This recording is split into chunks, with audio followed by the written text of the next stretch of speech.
اسماء الحسنہ اسم یا مجیدو کے فوائد۔ مجید کا مطلب انتہائی بزرگی والا ہے، یعنی اللہ اپنے مرتبے اور مقام کے لحاظ سے سب سے بلند و پایا ہے اور اپنے شرف کے لحاظ سے بھی سب سے اعلیٰ ہے، اس لیے اسے مجید کہا جاتا ہے۔ یہ لفظ مجد سے بنا ہے جس کا مطلب اعلیٰ مرتبت ہے۔ قرآن پاک میں مجید کا لفظ اللہ تعالیٰ کی ذات کے لیے آیا ہے۔ اس کے علاوہ قرآن پاک کے لیے استعمال ہوا ہے کہ قرآن بلند شان والا ہے۔ پھر عرش عظیم کو عرش مجید کہا گیا، اس سے معلوم ہوا کہ یہ تینوں برتر و اعلیٰ ہے، اس لیے ان کے مقام کو ظاہر کرنے کے لیے ان کے لیے مجید کا لفظ استعمال ہوا ہے۔ بعض علماء لغت کا کہنا ہے کہ مجید کے معنوں پر اگر غور کیا جائے تو یہ اسم اپنے مفہوم میں جلیل، وہاب اور کریم کے اسماء کا جامع ہے۔ یہ اسم جمالی ہے، صاحب عزت اور بزرگ بننے کا عمل۔ جو شخص اس اسم کو روزانہ 5800 مرتبہ پڑھنے کا معمول بنا لے اور عرصہ 3 سال تک پڑھتا رہے، اللہ اسے بزرگی عطا فرمائے گا اور اس کا مرتبہ بلند فرمائے گا۔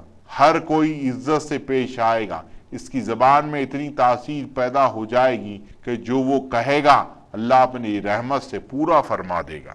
یہ اس اسم کو پڑھنے والا کبھی ذلیل اور رسوا نہیں ہوگا۔ جو شخص اس اسم کو روزانہ 300 مرتبہ پڑھتا رہتا ہے، اس کا ہر کام آسانی سے سر انجام پائے گا۔ اگر لڑکے کی یا لڑکی کی شادی کرنا تھی مگر کسی وجہ سے رک گئی ہو تو اس اسم کی برکت سے ہو جائے گی۔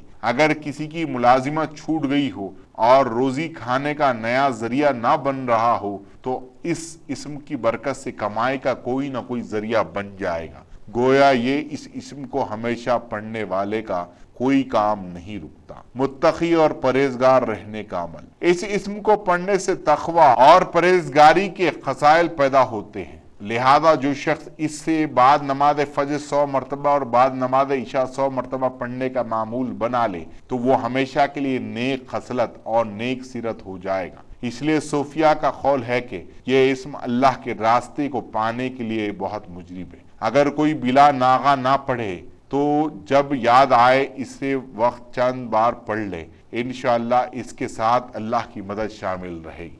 پسلی کے درد کا علاج۔ جس شخص کی پسلی میں درد ہوتا ہو 1000 مرتبہ اس اسم کو پڑھ کر روئی کے اوپر دم کر کر درد والی جگہ پر باندھیں، انشاءاللہ اللہ کی رحمت سے درد ختم ہو جائے گا اور مریض کو بہت فائدہ ہوگا۔